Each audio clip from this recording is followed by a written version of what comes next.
अस्सलाम वालेकुम। हाँ भी सज्जनों तो दोस्तों की हाल चाल ने। हाँ भी सर्दी जी बहुत ज़्यादा हो गई है तो अज तुम ये दसना आ भी ठंड ने तो वैसे अखीर कर दी पंजाब दे विच ते तुसी किहड़े शहर दे विचों कम रहे हो।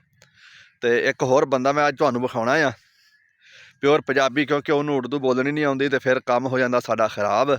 बंदा जनाब इस टाइम फुल मोशन दे विच आ।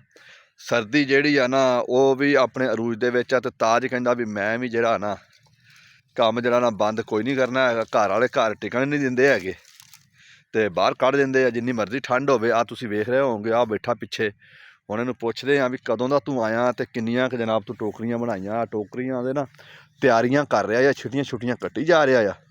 किन्नियां बना छड्डियां ओए? कोई भी ठंड ही नहीं जान छड्डदी भी टोकरी। तैनूं की ठंड लगदी आ? हाँ लै कोई पिन्नियां पुन्नियां कोई उरे पर शायद खा लेनी सीगी। उदा तो जाना 15-20 लौंग खा जाना वा, पर लौंगा ना ठंड नहीं लेथन डई। ओए लौंग लौंग खाई दे? हैं लौंग खा लेना? लौंगा नहीं तो धूड़ पट देदी है लौंग खाण वाली तो, पर लौंगा ना ठंड नहीं लेथदी। धुप्प किन्ने बजे निकली आ?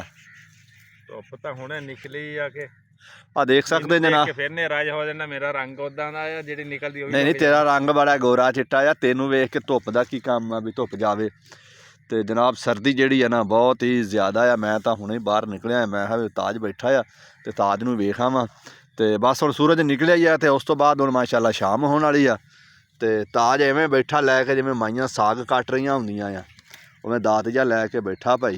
कोई टोकरी बनाई भी अज के छुट्टी आ? छुट्टी अज कोई नहीं पई, धुप्प बनाउण नहीं दिंदी। वाह जी वाह, वाह जी वाह। चलो जी बहुत काम हुंदा ही नहीं। ठंड लगदी कि पाला? ਉਹ ਬਸ ਪਾਲਾ ਜਾਂ ਕੱਢ ਲਿਆ ਉਹ ਗੱਲ ਕੋਈ ਨਹੀਂ ਜੀ। ਲੱਗਦਾ ਤਾਂ ਪਾਲਾ ਹੀ ਆ, ਪੰਜਾਬੀ ਜ਼ੁਬਾਨ ਜਾਂ ਉਲਟ ਜਾਂਦੀ ਆ। ਪਾਲਾ ਹੀ ਲੱਗਣ ਡਿਆ ਵਾ। ਅੱਛਾ ਪਾਲਾ ਲੱਗਦਾ ਪਿਆ ਆ। ਚਲੋ ਠੀਕ ਆ ਜੀ ਫਿਰ। ਚਲੋ ਵੀ ਦੋਸਤੋ ਅੱਜ ਦੀ ਵੀਡੀਓ ਇੱਥੇ ਖ਼ਤਮ ਕਰਨ ਲੱਗੇ ਅਸੀਂ। ਠੰਡ ਬਹੁਤ ਆ ਤੇ ਗਾਂ ਨਹੀਂ ਕੰਮ ਜਾ ਸਕਦਾ।